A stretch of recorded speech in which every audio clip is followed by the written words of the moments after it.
Vina, as we heard, and now he's a star in Hollywood Boulevard. Look at that. How does it feel? You're stepping on my star there, man. Oh, yeah, I'm sorry. And are people going to be allowed to walk on this? Yeah, but you have to come by and clean it. They're not going to have like a little thing around it, just like a spotlight. You have to come by and clean it every once in a while. How does it feel? You know, when you started off watching Jack Pierce's movies and Dick Smith's movies and hoping you could be that guy, how does it feel now that you've arrived? You're one of them. It's still like so surreal to me. I mean, in my head, I'm a 10-year-old boy who wants to do makeup and grows up. That's how I see myself. And to be immortalized in Hollywood Boulevard, and all I ever wanted to do was be a Hollywood makeup artist. Never expected this. Never expected to be used in the same sense as Dick Smith and Jack Pierce. It's just so surreal. Well, you finally can see that you're one of them. You're in the club with Jack Pierce, Jack Don, and John Chambers and Dick Smith. I guess so. That's just such a trip. Are you done, or are you going to keep giving us monsters in the near future? I probably will keep doing it until I'm stuck in the ground. You will keep going? I think so, yeah. I mean, it's what I do. It's how I have fun. It's how, it's my hobby since I was a little kid. So, even if I'm not doing it in films, I'll be doing it. I'll be making this face. I mean, this is the face I learned makeup on. Many congratulations. Thank you very much. Thank you. We're here with Veronica Baker, Rick Baker's oldest daughter. He has 2 daughters. How exciting is this for you? What does it mean to you and your family? It's so exciting. I'm so proud. I think, he deserves this honor. And I'm just so happy that I get to be here on this special day. When you were growing up in the Baker household, was it all monsters and mayhem, or was it a particularly normal childhood? More normal than you would think. I mean, obviously, I was exposed to more monsters and creatures, gremlins, Bigfoot, as a kid than the average person does. But for us, it was really Halloween was when we went into like full Baker mode because we did something that we could do as a family.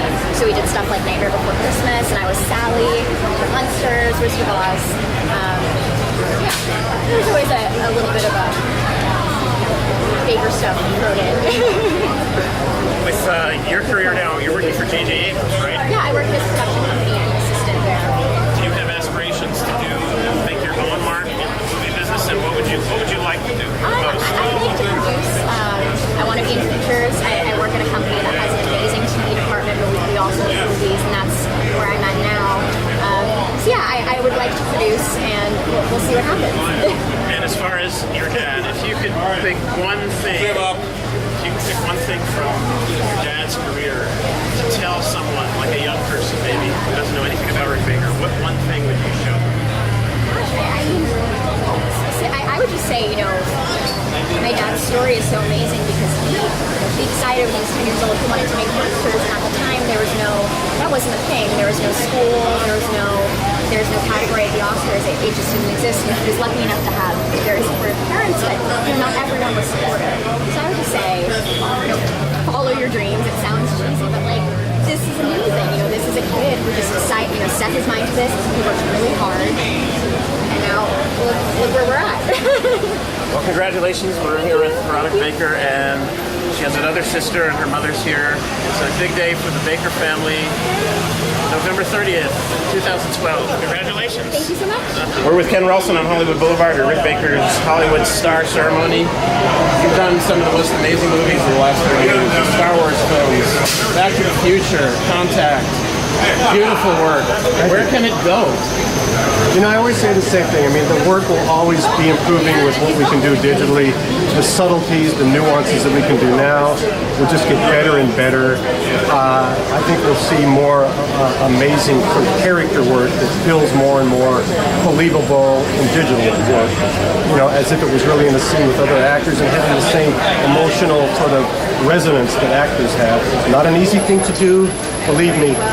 And also, since we can do that, I would just love more movies that were well written being done. How would that be? Like really cool, brilliant smart movies. That would be great. They use visual effects like Citizen Kane did. Something like that. I'd love to do that.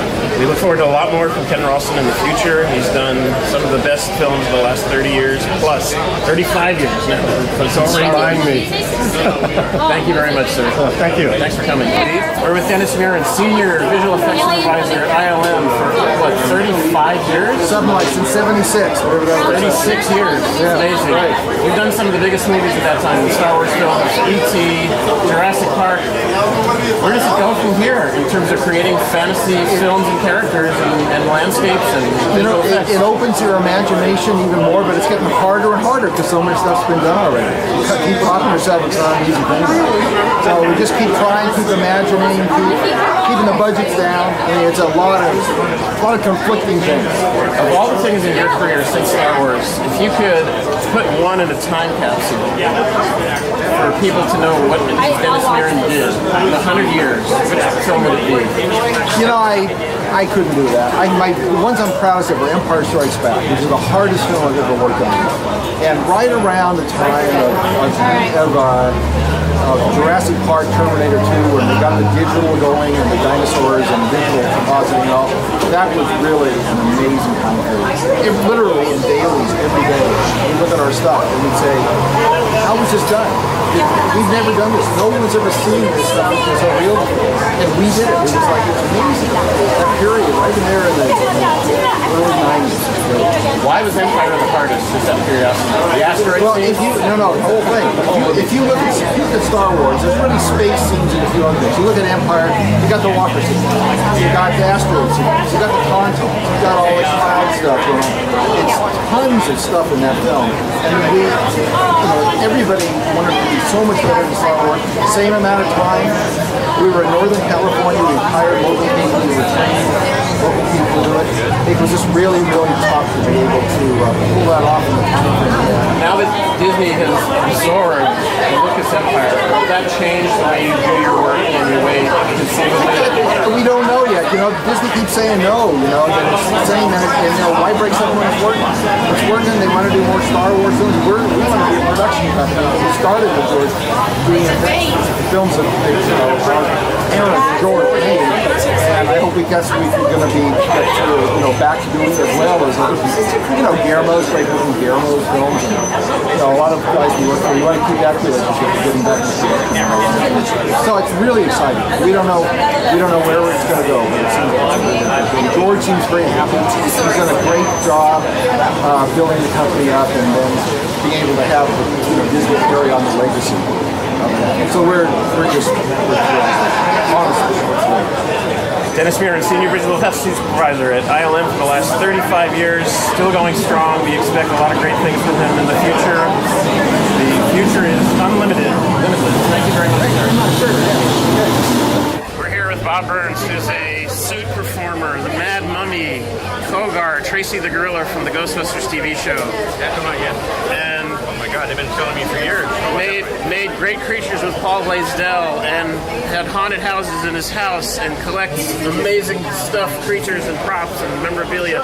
How exciting is it for you to see one of our own, a monster kid, a true monster kid, get a star on the street, Hollywood Boulevard? This day, Rick Baker, I can't even hardly talk about it. I mean, I go back so many years with him. He was 13 when I met him. And to see the way these just come up, I just can't even believe it, honestly. My heart is just like thumping all over the place. It's just, and he was saying, sorry, his folks were here. They were here. I know his spirit of his folks were here. I know they were, and it was, I just can't say enough about it. I'm so excited. I just can't even say. It's the neatest thing ever. And I think Guillermo said it best. It's upward from here. It's only up. That's it. That's what's going to happen. Oh, man. Rick's my boy. If you went to an alien planet and said to people, there's this guy, Rick Baker, and he does these great things on Earth, and they said, who's that? What one film of his would you show them? Oh, gosh, it'd be 1,000. Probably Men in Black and stuff like that, because they'd recognize themselves, I'm quite sure. Because I think he gets his ideas I think he sees these guys. It's one of these sorcerers, but we didn't talk about it. But that's it. I know. He's from another planet. Yeah. What's your personal favorite of all of his films? Oh, I would probably say American Werewolf probably is about it. And the makeup stuff though in Coming to America. I thought his stuff, the old new guy and all that stuff that Eddie did, oh my God. I mean, that wasn't even makeup. That was real. Real. He's the best. I would choose American Werewolf too for one reason. I think it changed the way we saw characters in films. Oh, absolutely. It was a whole new thing. And you have a lot of the American Werewolf props. A lot of them. You have that stuff. How special is it to you that was the first movie to win an Oscar for makeup, an official Oscar? I was thrilled again. Here it's the same thing. And I know Rick was totally just blown away by it. I called him when he got home that night, and he just said, I still can't even believe this happened. He said, I won't know about it 2 or 3 days. He said, I know I won't, you know. I said, Rick, this is just the start. By God, I was right. And I felt great about it. I think it's fair to say, and I told him this, when you mention the great names, Lon Chaney, Jack Don, Jack Pierce, John Chambers, the Westmores, Dick Smith, it's finally, you got to say, Rick Baker's one of them. He definitely is. Oh my God, yeah. He's one of the makeup greats. That's all there is to it. I mean, he's in the same category with all those guys. Absolutely. And very deservedly so, too. And Rick Baker, along with people he brought along, such as Rob Bottin and Greg Canham and Steve Johnson, he started a whole industry. So many guys he did start to. And, you know, but he's that kind of guy. I mean, he's very sharing. He's not the kind of guy who says, well, I can't show you how to do this, you know. He does. And these people all respect him. Well, who doesn't respect him? But, I mean, all the guys that have gone on and do their own careers still give all the credit to Rick. We're here with Bob Burns on a rainy day in Hollywood, yes, November 30th. Bob Burns is the original Monster Kid. I think it's fair to say. And I'm old enough. You and Forrest J. Ackerman were the Monster Kids who inspired all the rest of us to do what we do. How does that feel? Pretty good. I mean, if that's the truth. I know Forrest did. I'm not too sure about me, but no, but I love it. That's the truth. Bob Burns, a rainy day in Hollywood. Rick Baker gets his star on Hollywood Boulevard, Walk of Fame. We'll see you later. We're here with Michael Berryman, star of Below Zero, many, many others, The Hills Have Eyes. What's it like, a nice fellow like you, to play a horror character? Well, it's a lot of fun. I only hurt people if it's scripted. The people that really deserve to get their attitude adjustment, yeah, we know who they are. Actually, to me, it's kind of getting back at the bullies from grammar school and high school that didn't understand somebody with a physical difference. Remember, bullying it kills. People commit suicide for that. So don't be a bully. Just engage in a conversation and realize that we're all in this together. That's what it means to me. And also, I will not accept a role where I just do gratuitous violence. As an artist, I have my limitations, and you can't throw enough money at me to do a role that I go, this is crap. Can I say crap? I guess I can. So I like to have some redeeming qualities. If I'm a bad guy, I always get dispatched at the end for the right reasons. So it's a lot of fun. Especially when you make people like, Dee Wallace and Susan Lanier and other people scream and cry. They look so silly. And Kristen Booth in this movie. Well, yeah, now Kristen, she's a tough one. She might take a cinder block and crack you in the head with it. But we only had one of those, so we had to do it perfect. We had to do it, make a perfect take of that, and we got shot. You've done so many of these movies. What do you think is the societal fascination? It's not just America, and Europe too, Japan, Korea. What's the societal fascination, almost worldwide, with monsters and horror and this type of film that you specialize in? Well, I'm a firm believer that it's cathartic, number one. Number two, it's a veiled aspect of storytelling where you can get other themes imbued into your storyline and your plot that is not preachy. I think you can do a lot of good with horror and terror. There are atrocities every day. Look it up in the news. It's in the newspaper. It's around the corner from where you live. So, to me, it's about humanity first, and art is about humanity. It brings us together. I mean, a long time ago, I'm sure there was somebody who said, hey, wow, a big critter chased me and I'm here and I was hunting, I brought home some food and having, dinner and a movie. That's what it's all about, dinner and a movie, and tell a good story. So I like scary movies myself. I'm not a big splatter guy. And, King of Horror, okay, but I don't like gratuitous violence just for that purpose. There's been shows on TV, I won't even mention their name, they don't deserve to be mentioned. So what I'm saying, for people that make films and do content for the internet and cable and TV, let's raise the bar. Let's give our kids something to go, yeah, this is really worthwhile. So, that's my soapbox portion. But I do believe that people like to be scared. That's why there's roller coasters, things of that nature. Why people jump out of a perfectly good airplane. But with good planning, you can do it without causing harm to yourself or others. Fantastic. We're here with Michael Berryman on Hollywood Boulevard. It's late November, it's raining, it's perfect to do a horror piece. Michael Berryman, star of Below Zero, on DVD now, and many, many others. Look for his other films pretty much anywhere these days. Thank you very much, Michael. It's a pleasure. Take care of one another, all right? We're here with David Leroy Anderson. You won 2 Oscars working with Rick. Talk about what that was like and how special it was to get those Oscars with him. As far as special goes within the world of special effects makeup, I don't think there's anything that compares to getting the opportunity to go with Rick on the ride that he took me on. The first one was Nutty Professor, and I was in awe the entire time. I actually just met him prior to that movie. It wasn't like we had this history together. It was an interview, and I passed the interview, and I got the job, and a couple weeks later I was on set with him and Eddie Murphy, and a few weeks after that he left me alone on set with Eddie Murphy. And it was just a dream job, and then it culminated in the Academy Award, and the whole thing just kind of happened to me. It felt like, because I was on this roller coaster ride that is Rick Baker, but it taught me everything I needed to know, about professionalism and how to handle yourself on set. I learned a lot. I learned some really valuable lessons that I immediately used on Men in Black with him, and then had the good fortune of going on a nice run with him, and I think I did 4 films in a row, and we're still great friends, and I'm here to support him for this, and couldn't be happier.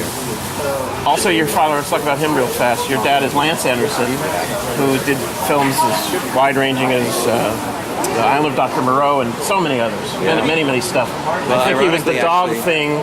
He puppeted the dog thing in The Thing. He's done tons of stuff. Ghostbusters, he worked in the Ghost Shop. Go ahead. You answer the question, but I'm just asking. I was drawing the connection between Rick and my dad, and that whole thing. I'm here because of my dad and because of Rick. One of my dad's very first opportunities to go on set was for Rick on Thriller, and it was like right when he got in the union, and I'll never forget it. My dad was coming home after they had been on set all day long and teaching us how to moonwalk and telling me these great stories of Rick Baker, and so that was his first brush with Rick, and that left a big impression on me. So when I finally went in to meet him, I was really, really nervous. I had this giant. You must have been a teenager or a young person when you first went in to meet him. No, when my dad was doing Thriller, I think I was 14 or 15. 83, yeah. No, 16. Okay.